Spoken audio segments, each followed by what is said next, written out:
स्वप्नपूर्ती नवोदय गुरुकुल अंबड, तालुका अंबड, जिल्हा जालना यामध्ये नवोदय प्रवेश परीक्षा 2027 साठी प्रवेश सुरू करण्यात आलेले असून त्या अनुषंगाने पालकांशी हा छोटासा संवाद। थोडक्यात स्वप्नपूर्ती नवोदय गुरुकुलची पार्श्वभूमी मी या ठिकाणी सांगतो।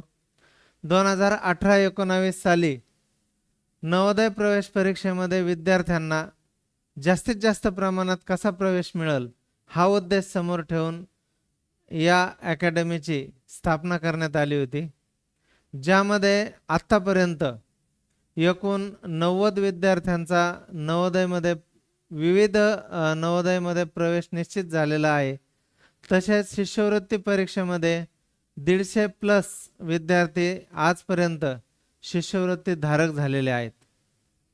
यामध्ये स्वप्नपूर्ती नवोदय गुरुकुल बद्दल सांगायचं म्हणजे या ठिकाणी विद्यार्थ्यांची परिपूर्ण तयारी करून घेतली जाते, ज्यामध्ये अंकगणित असेल, बुद्धिमत्ता असेल, भाषा असेल, या विषयांबरोबरच जनरल नॉलेज असेल, सैनिकी प्रवेश परीक्षा आहे, शिष्यवृत्ती प्रवेश परीक्षा आहे, या सर्वांची सविस्तर तयारी करून घेतली जाते। परंतु याबद्दल आता आज पालकांशी संवाद या विषयावर साधण्यासाठी मी या ठिकाणी आलेलो आहे की सद्यस्थितीत बघता नवोदय प्रवेश परीक्षेसाठी स्पर्धा प्रचंड प्रमाणात वाढलेली आहे। प्रत्येक जिल्ह्यामध्ये एकूण 14 ते 15 हजार विद्यार्थी परीक्षेला बसतात, ज्यामध्ये फक्त 80 जागा असतात आणि मोठ्या प्रमाणात स्पर्धा वाढलेली असल्यामुळं आपला विद्यार्थी त्यामध्ये यशस्वी होईल की नाही हा भाग नंतरचा आहे। परंतु या प्रवेश परीक्षेची तयारी करत असताना विद्यार्थ्यांना विविध विषयांमध्ये गणिताचा सराव असेल, मानसिक क्षमता चाचणीचा सराव असेल, भाषेमध्ये व्याकरण आहे, उतारा आहे, ज्यामध्ये त्याची आकलन क्षमता वाढते। त्यानंतर बुद्धिमत्तेमध्ये विविधांगी विचार करण्याची क्षमता वाढते। गणितामध्ये देखील त्याचं कौशल्य वाढतं, जे की त्याला आयुष्यभरासाठी कामं येतं। अशा पद्धतीचं सविस्तरपणे गणित नवोदयचा अभ्यास शिकताना विद्यार्थ्यांना त्याचा फायदा निश्चितपणे होतो। तर सद्यस्थितीत सांगायचं म्हणजे स्वप्नपूर्ती नवोदय गुरुकुलचे प्रवेश सध्या सुरू असून दिनांक 25 मे पासून याची बॅच सुरू होत आहे।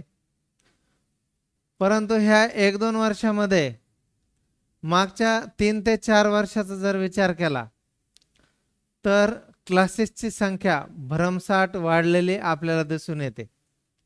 प्रत्येक गल्लीबोळामध्ये नवोदय अकॅडमी, नवोदय गुरुकुलांची स्थापना झालेली आपल्याला दिसते। परंतु पालकांनी जेव्हा आपल्या विद्यार्थ्याला, आपल्या मुलाला, आपल्या पाल्याला एखाद्या ठिकाणी प्रवेश घ्यायचा आहे, तेव्हा त्या ठिकाणी अध्यापन करणारे जे प्राध्यापक, जे शिक्षक आहेत, सगळ्यात पहिला महत्त्वाचा मुद्दा या ठिकाणी सांगतो मी, त्या शिक्षकांची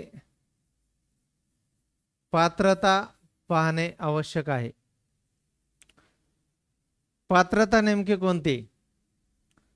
तर आपल्या विद्यार्थ्याला आपण भरमसाठ फीस भरून ज्या ठिकाणी प्रवेश घेत आहोत, त्या ठिकाणी शिकवणारे जे शिक्षक आहेत, त्यांचं विद्यार्थ्यांना शिकवण्यासाठी जो शासनाने ठरवून दिलेला, NCTA ठरवून दिलेला जे कोर्स आहे, D.Ed असेल, B.Ed असेल, हे कंप्लीट आहे की नाही हा सगळ्यात महत्त्वाचा मुद्दा पालकांच्या समोर आहे।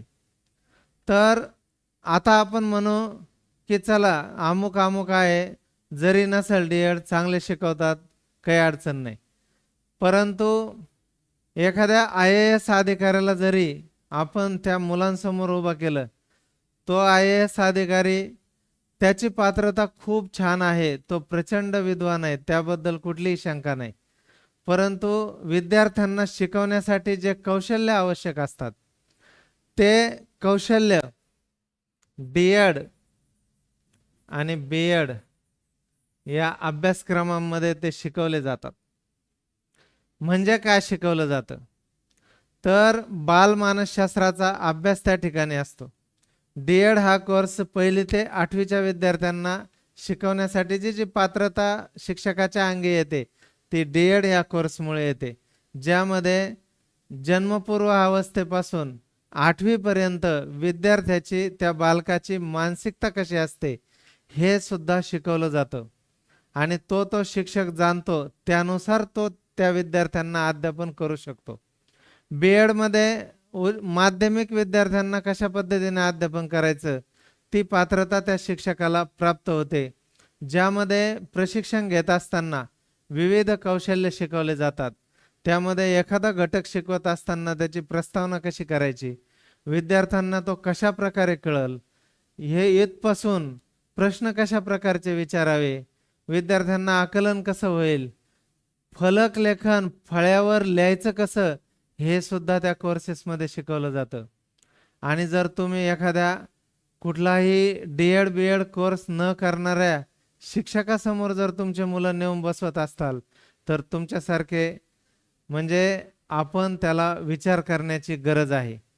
आम्ही म्हणत नाही की याच अकॅडमीमध्ये या किंवा अमुक ठिकाणी जा, अमुक ठिकाणी जाऊ नका, असा कुठलाही सल्ला आम्ही तुम्हाला देणार नाही. परंतु स्वप्नपूर्ती नवोदय अकॅडमीचा विचार करता या ठिकाणी असणाऱ्या शिक्षकांचं क्वालिफिकेशन बद्दल जर विचार केला तर डी.एड बी.एड एम.एड टोटल एज्युकेशनमध्ये सेट नेट पी.एच.डी आणि मागील 20 वर्षाचा शिकवण्याचा अनुभव याचा आपल्या विद्यार्थ्यांना नक्कीच फायदा झाल्याशिवाय राहणार नाही. तर आपण जर अप्रशिक्षित शिक्षकासमोर आपले मुलं बसवत असू तर याचा विचार करणं गरजेचं आहे. कुठल्याही क्लासमध्ये जा, कुठल्याही अकॅडमीला जा, परंतु सगळ्यात पहिली गोष्ट त्या ठिकाणी असणाऱ्या शिक्षकांनी कुठली पात्रता मिळवली. आता नुकतेच सर्व शिक्षकांसाठी असणारी टी.ई.टी असेल, सी.टी.ई.टी असेल, ही शासनाने, केंद्र शासनाने कंपल्सरी केलेली आहे. ती टी.ई.टी सी.टी.ई.टी ते शिक्षक पास आहेत का, हा सुद्धा प्रश्न त्यांना विचारा. जर ते पास नसतील तर तुमच्या मुलांना ते का शिकवणार. आणि दुसरी महत्त्वाची गोष्ट, टी.ई.टी सी.टी.ई.टीचा पेपर पास करत असताना त्यामध्ये गणित विषयाचा महत्त्वाचा रोल असतो, महत्त्वाचा भाग असतो. गणित विषयामध्ये जर तुमचा स्कोअर झाला तर तुम्ही ती परीक्षा सहजरित्या पास होऊ शकता. पण तुम्ही ज्या अकॅडमीमध्ये जाताय त्या ठिकाणचे शिक्षक जर टी.ई.टी सी.टी.ई.टी पास नसतील तर त्यांचा गणिताचा कितपत अभ्यास असेल हा देखील संशोधनाचा विषय. दुसरी महत्त्वाची गोष्ट,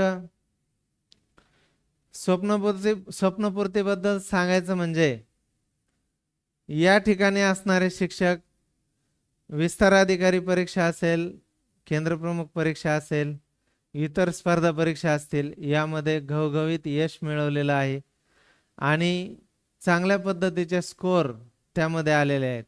टी.ई.टी सी.टी.ई.टी पहिल्याच प्रयत्नात सर्व शिक्षक पास झालेले आहेत, ज्याचा विद्यार्थ्यांना देखील फायदा होणार आहे.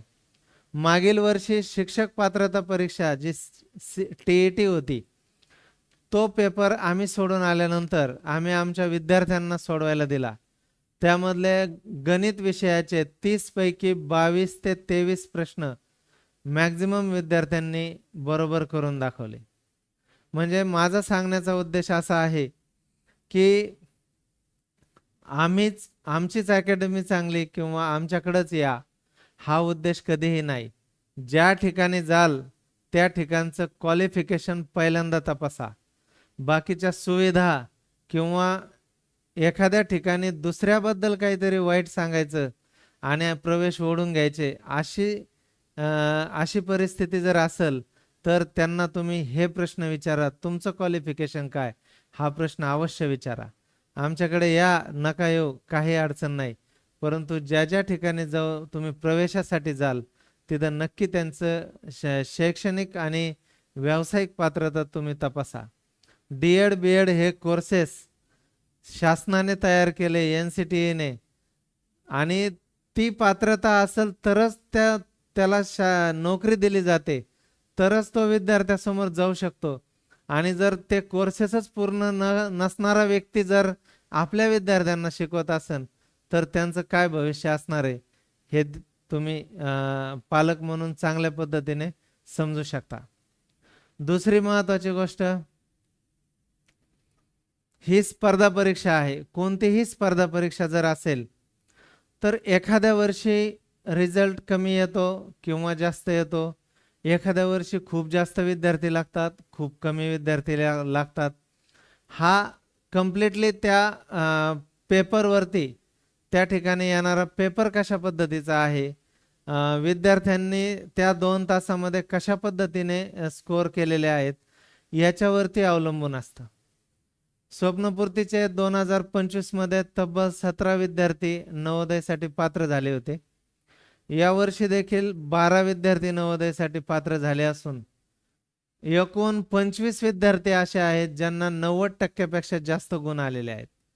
जर राष्ट्रीय लेवलच्या, नॅशनल लेवलच्या एक्झाममध्ये 5वीचा विद्यार्थी जर 95% मार्क्स घेतो, 96% मार्क्स घेतो, 97% मार्क्स घेतो, 90%च्या पुढे जातो, तर ही फार मोठी अचिव्हमेंट आहे. एखाद्या वर्षी जर 4-2 विद्यार्थी कमी लागले म्हणून त्यांच्या पात्रतेवर जर आपण शंका घेत असतो तर ही गोष्ट चुकीची आहे. उदाहरणादाखल जर सांगायचं म्हणजे 2023च्या विश्वचषकामध्ये भारत हा साखळी सामन्यापासून फायनल सामन्यापर्यंत येईपर्यंत एकही सामना त्याने हरलेला नव्हता. टोटल मॅचेस त्याने जिंकल्या होत्या आणि फायनलमध्ये आपण ऑस्ट्रेलियाकडून पराभूत झालो. याचा अर्थ त्या खेळाडूंच्या क्षमतेवर आपण प्रश्नचिन्ह उपस्थित नाही करू शकत. एक इन्सिडेंट असा झाला, त्या दिवशी बॅड लक झाली आणि त्यांचा आपला देश वर्ल्ड कप हरला. परंतु त्यानंतरचं जर आपण पाहिलं तर चॅम्पियन्स ट्रॉफी असेल किंवा त्यानंतर 2025चा वर्ल्ड कप असेल, ते दोनही वर्ल्ड कप भारताने जिंकलेले आहेत.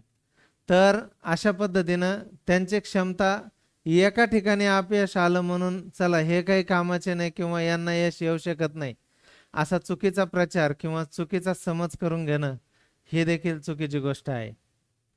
दुसरी महत्त्वाची गोष्ट, आपला विद्यार्थी ज्या ठिकाणी आपण ठेवलेला आहे त्या ठिकाणी असणारे शिक्षक कशा पद्धतीने अध्यापन होतंय, कशा पद्धतीचं नियोजन आहे, आणि एका अपयशाने, एखाद्या वेळेस अपयश आलं किंवा कोणीतरी आपल्याला सांगतंय की यांच्याकडं चांगल्या पद्धतीचे शिक्षक नाहीत किंवा चांगल्या पद्धतीने टीचिंग होत नाही, तर आता मी या ठिकाणी एक गोष्ट सांगू इच्छितो की मागील 2018 पासून नवोदय असेल, स्कॉलरशिप असेल, सैनिकी असेल, यामध्ये गणित विषयाचं अध्यापन करत असताना आज पहिल्या बॅचचे विद्यार्थी 12वीला गेलेले आहेत आणि 10वी नंतर मॅक्झिमम विद्यार्थी गणितामध्ये परफेक्ट झालेले असल्यामुळं JEE कडे त्यांचा कल असलेला दिसून येतो आणि त्यामध्ये देखील चांगल्या पद्धतीने यश मिळवताना दिसत आहेत. ज्या दिवशी एखादा विद्यार्थी म्हणल की मला सरांचं कळालं नाही किंवा गणित मला आता सरांनी शिकवलेलं गणित मला येत नाही, त्या दिवशी आम्ही क्लोज करून टाकू, शिकवणं, क्लास घेणं बंद करून टाकू. हे पालकांना या निमित्ताने सांगू इच्छितो. पालकांनी येण्याच्या अगोदर समजा त्यांच्या मनामध्ये काही शंका असेल तर कुणावरही एक्स माणसाला विचारलं किंवा दुसऱ्याला विचारलं, त्याने काहीतरी सांगितलं, त्यावर विश्वास ठेवण्यापेक्षा एक वेळेस प्रत्यक्ष येऊन भेट दिल्यास, समोरासमोर भेट देऊन जर पाहिली आणि त्या ठिकाणी चर्चा केली, नंतर तुम्ही तुमचा निर्णय घेऊ शकता. तर आज का आपण परिस्थिती पाहतो सध्या. दुसरा एक महत्त्वाचा मुद्दा यामध्ये मला सांगायचा आहे की